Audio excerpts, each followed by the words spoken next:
Di balik sosok keagungan Raja Korea di masa lalu, ada sosok ratu yang memainkan peran penting dalam strategi politik bahkan lebih dari itu. Tetapi mengapa banyak dari mereka yang terlupakan? Mari kita cari tahu alasannya, serta bagaimana para ratu tersebut mempertahankan dinasti dan melindungi keluarga kerajaan. Sebagian besar sejarah Korea mengabadikan para raja yang hebat, tetapi tak banyak yang tahu bagaimana ratu sebenarnya memainkan peran besar di balik layar. Di era Joseon misalnya, posisi ratu bukan hanya sebagai pendamping raja, tetapi juga sebagai figur yang menentukan siapa yang layak naik tahta berikutnya. Salah satu contoh kuat adalah Ratu Myeongsong, yang secara strategis mengubah arah politik negara dengan jaringan diplomatiknya. Tentu sejarah ini terkadang menyembunyikan konflik dan perjuangan di balik senyum mereka yang anggun. Seperti pada drama Under the Queen's Umbrella, yang menggambarkan kehidupan seorang ratu yang harus melindungi masa depan anak-anaknya di tengah persaingan sengit para bangsawan. Meskipun cerita ini fiksi, kisah seperti ini didasari oleh tekanan nyata yang dialami para ratu di masa Joseon. Perjuangan mereka seringkali harus tersembunyi bahkan dari keluarga mereka sendiri. Selain itu, dalam drama Queen Wu, kisahnya menyoroti betapa kerasnya dunia istana dan pengaruh para ratu dalam menentukan jalan sejarah. Sosok seperti Queen Wu menunjukkan sisi lain dari kekuasaan seorang ratu, di mana ia harus berstrategi untuk bisa bertahan hidup, serta mengamankan kedudukan keluarga dan menghindari hal yang bisa menghancurkan kehidupan mereka.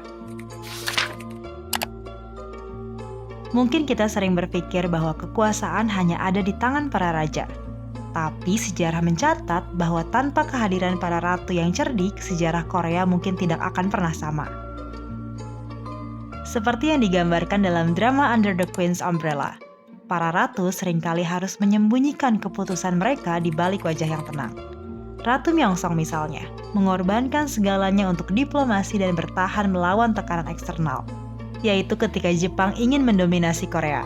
Mereka harus cerdas, tangguh, dan terkadang bahkan melakukan hal-hal yang tidak terduga untuk melindungi keluarga mereka dan juga negara yang sangat mereka cintai.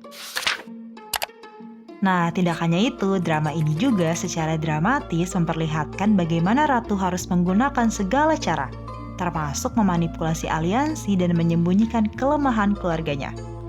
Apakah hal ini sesuai dengan apa yang terjadi di masa lalu? Fakta sejarah menyebutkan bahwa anak-anak kerajaan seringkali digunakan sebagai alat politik untuk menciptakan atau menghancurkan aliansi.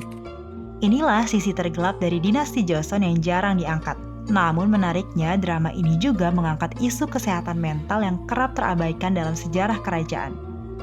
Dalam sejarah, tekanan untuk selalu sempurna dan menjadi pewaris yang ideal seringkali membuat para pangeran mengalami tekanan psikologis yang luar biasa. Sayangnya, di Joseon mereka yang menunjukkan kelemahan justru beresiko menjadi target politik. Dilema ini yang membuat Under the Queen's Umbrella semakin menarik untuk ditonton. Selain itu, faktanya perjuangan para ratu dalam sejarah bukan hanya tentang melindungi tahta, tetapi juga simbol kekuatan perempuan dalam menghadapi tantangan besar. Kisah mereka menjadi pengingat bahwa dalam menghadapi kesulitan, kita pun dapat menginspirasi dan melindungi orang-orang di sekitar kita. Di era modern saat ini, perempuan punya hak suara lebih kuat. Namun, semangat para ratu ini tetap relevan, terutama saat kita dihadapkan dengan keputusan besar dan tantangan yang tidak mudah. Sosok Ratu Korea bukan hanya tokoh sejarah. Mereka adalah bukti nyata bahwa kekuatan perempuan bisa mengubah jalannya sejarah. Apakah menurut kamu jika tidak ada peran para ratu ini, sejarah Korea akan tetap sama?